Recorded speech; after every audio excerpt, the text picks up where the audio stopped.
छत्रपती शिवाजी महाराजांचा अश्वरूढ पुतळा आणि डॉक्टर बाबासाहेब आंबेडकरांचा पूर्णाकृती पुतळा या जयसिंगपूर शहरामध्ये व्हावा अशा पद्धतीची तालुक्यातल्या लोकांची इच्छा होती आणि जवळपास 40 वर्षानंतर आज या दोन्ही संकल्पना ज्या लोकांनी 40 वर्ष पाहिलेलं स्वप्न आज खऱ्या अर्थानं पूर्णत्वात जात आहे असं म्हटलं तर फारसं वावगं नाही. अनेक अडचणींना खरं म्हणजे 2 वर्षापूर्वी हा पुतळा बसायला पाहिजे होता पण अनेक अडचणी त्यातनं निर्माण झाल्या. पण हे निर्माण होत असताना आजपर्यंत सगळ्यांना सामावून घेऊन इथून पुढच्या काळामध्ये सुद्धा माझी विनंती आहे सगळ्यांना हा शेवट हा कुठल्या पक्षाचा कुठल्या गटाचा कुठल्या नेत्याचा हा कुठलाही कार्यक्रम नाही.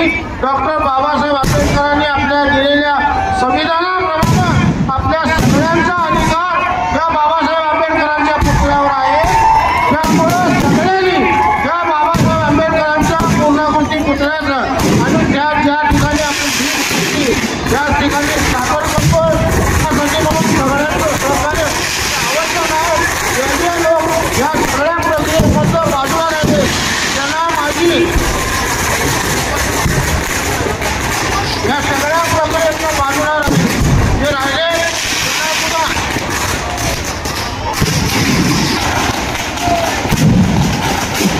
त्यांना सुद्धा माझी विनंती आहे आपण सुद्धा या सगळ्या सोहळ्यामध्ये आणि 40 वर्ष तालुक्यानं पाहिलेल्या स्वप्नामध्ये आपण सुद्धा सहभागी व्हावं. तेवढ्याच सन्मानानं आपल्याला सुद्धा या सगळ्या प्रक्रियेमध्ये सगळ्याला घेण्यात येईल. दुसरा विषय राहिला आपला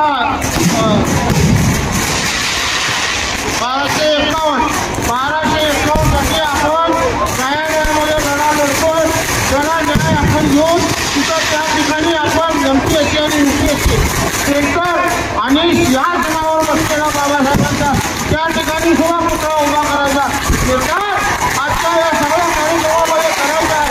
पण कोणी माझी विनंती आहे की आज 40 वर्षाचं स्वप्न ज्यावेळेला पूर्ण होत असते त्यावेळेला सगळ्यांचं सहकार्य शेवट हा सगळा जयसिंगपूर शहर आणि शिरोळ तालुक्यातल्या तमाम जनतेची ही भावना होती आणि त्या भावनेसाठी आपण एवढा प्रचंड मोठ्या संख्येने या ठिकाणी जमला, त्याबद्दल मनापासून आपल्या या ठिकाणी या तालुक्याचा लोकप्रतिनिधी म्हणून मी आपल्याला या ठिकाणी धन्यवाद व्यक्त करतो.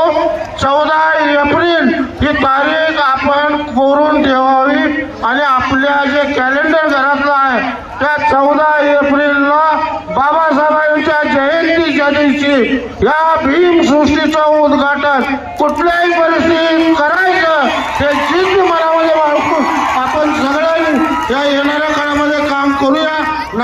सन्माननीय नगराध्यक्ष आणि मुख्याधिकारी यांनी हा पुतळा स्वीकारला त्याबद्दल तमाम शिरोळ तालुक्यातल्या आंबेडकर प्रेमी जनतेच्या वतीनं त्यांना सुद्धा मनापासून या ठिकाणी धन्यवाद व्यक्त करतो.